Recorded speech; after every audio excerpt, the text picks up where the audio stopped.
Mahavir hardware के मालिक को उसके घर के सामने गोलियों से छल्ली कर दिया गया। इस पर बात करने के लिए हमारे साथ हैं हमारे संपादक दीपक शर्मा जी। देखिए, यह जो घटना है यह बहुत चिंताजनक है, चिंता बढ़ाने वाली है। महावीर हार्डवेयर के मालिक रोशन कुमार को एकदम घर के सामने गोली मार दी गई है। वे दुकान बंद करते हैं, महावीर हार्डवेयर के मालिक हैं, दुकान बंद करके अपने घर वापस आते हैं और इस पूरी रेकी कर रखी है अपराधियों ने। जैसे ही वे घर पहुंचते हैं, थोड़ी देर बाद अपराधी उनके दरवाजे पर आ धमकते हैं और उनको आवाज देते हैं। रोशन को ऐसा लगता है कि कोई आया होगा, कस्टमर आया होगा या कारोबार के सिलसिले में कोई आवाज दे रहा होगा। जैसे वो घर से बाहर निकलते हैं, ठीक उनके घर के सामने उन्हें गोलियों से छलनी कर दिया जाता है। अब सोचिए कि इसके बाद छपरा में क्या स्थिति होगी। इनकी छपरा में बड़ी दुकान थी, महावीर हार्डवेयर, और इनकी उम्र जानते हैं आकाश जी? इनकी उम्र नहीं। 25 वर्ष का लड़का था। मात्र 25 वर्ष का लड़का था। क्या कसूर था? कारोबारी जो था। इसकी एक छपरा के एकमा में इनकी दुकान थी।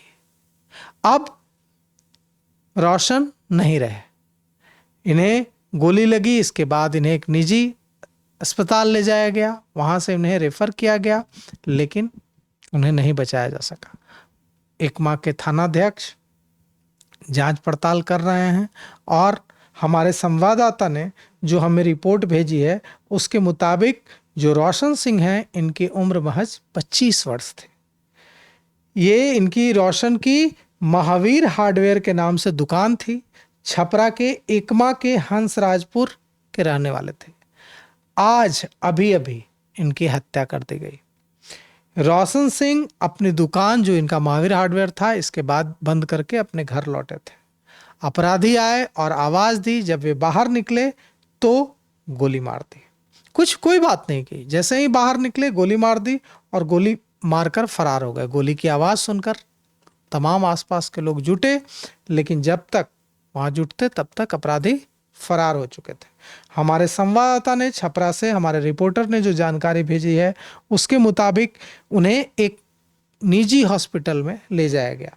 डॉक्टरों ने उनकी हालत नाजुक देखी, तब तक वे जिंदा थे, उन्हें रेफर किया, लेकिन इलाज के दौरान उनकी मौत हो गई। एकमा के जो थानेदार हैं, SHO हैं उदय कुमार, वे कह रहे हैं कि पुलिस छानबीन कर रही है, पुलिस जांच कर रही है और सबको पोस्टमार्टम के लिए छपरा भेज दिया गया।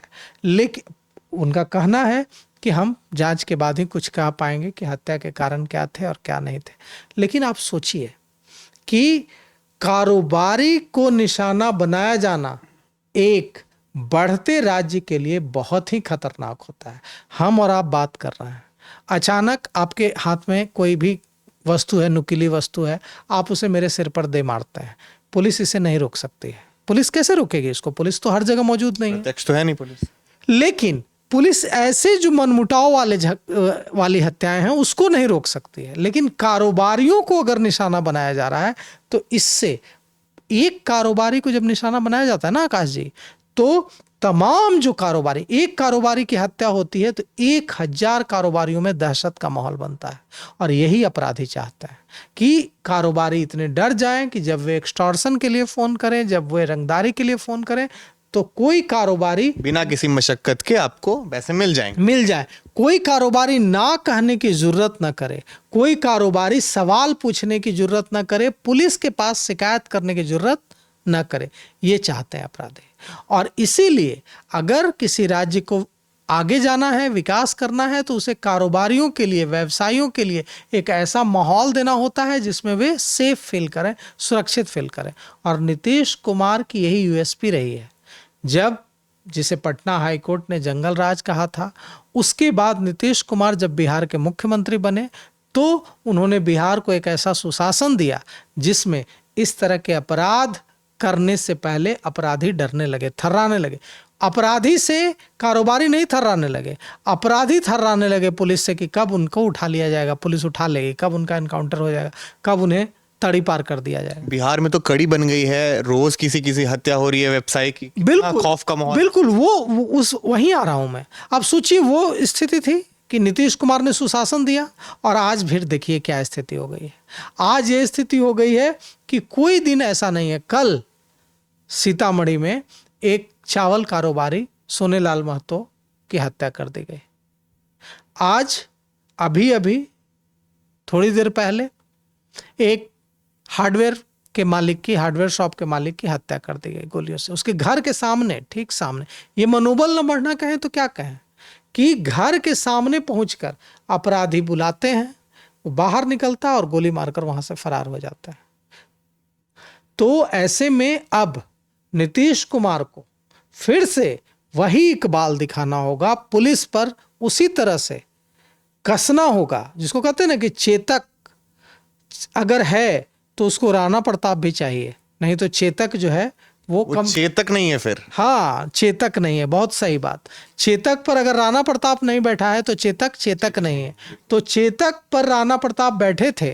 नीतीश कुमार जब राणा प्रताप की भूमिका में थे तो चेतक ऐसे दौड़ता था कि अपराधी भागते थे। लेकिन कहीं ना कहीं अब नीतीश कुमार को इस पर सोचना होगा, मुख्यमंत्री को सोचना होगा, उप मुख्यमंत्री सम्राट चौधरी को सोचना होगा, उप मुख्यमंत्री विजय सिन्हा को सोचना होगा, बिहार के डीजीपी विनय कुमार, बिहार के एडीजी कुंदन कृष्णन को सोचना होगा कि कैसे और क्यों अपराधियों का मनोबल बढ़ रहा है और अपराधियों को ऐसा लग रहा है कि वे क्राइम करके सरवाइव कर लेंगे।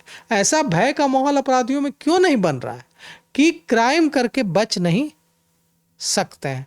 अगर जिस दिन ये भय का माहौल बन गया एक बार फिर से, जैसा भय का माहौल बना था 2005 के बाद और इसी मुख्यमंत्री के शासनकाल में बना था, इसी एनडीए के शासनकाल में बना था, अगर वो बन गया तो ये जो अपराधी हैं जो अभी घर के सामने बुलाकर गोली मार रहे हैं, ये रफू चक्कर हो जाएंगे, अपने बिल में घुस जाएंगे या कोई कारोबार धंधा खेती बाड़ी करने लगे। अभी बिहार विधानसभा में चंद महीने बचे हैं, चुनाव सर पे है, तो अचानक से ऐसा ग्राफ क्यों बढ़ रहा है क्राइम का? नहीं, देखिए इसको लेकर बहुत आरोप प्रत्यारोप चल रहे हैं। इस जो सत्ताधारी पार्टियां हैं उनके नेता ये आरोप लगा रहे हैं कि जानबूझकर चुनाव से पहले ऐसी चीजें की जा रही है। लेकिन मेरा इसमें यह सवाल है कि आपके पास पुलिस है, आपके पास तमाम केंद्र से लेकर राज्य तक आपकी सरकार है, तमाम तंत्र है आपके पास तमाम केंद्रीय जांच एजेंसियां, सीबीआई है, बिहार पुलिस है, सीआईडी है, सब कुछ है। आप उस तंत्र का इस्तेमाल करके एक्सपोज कीजिए।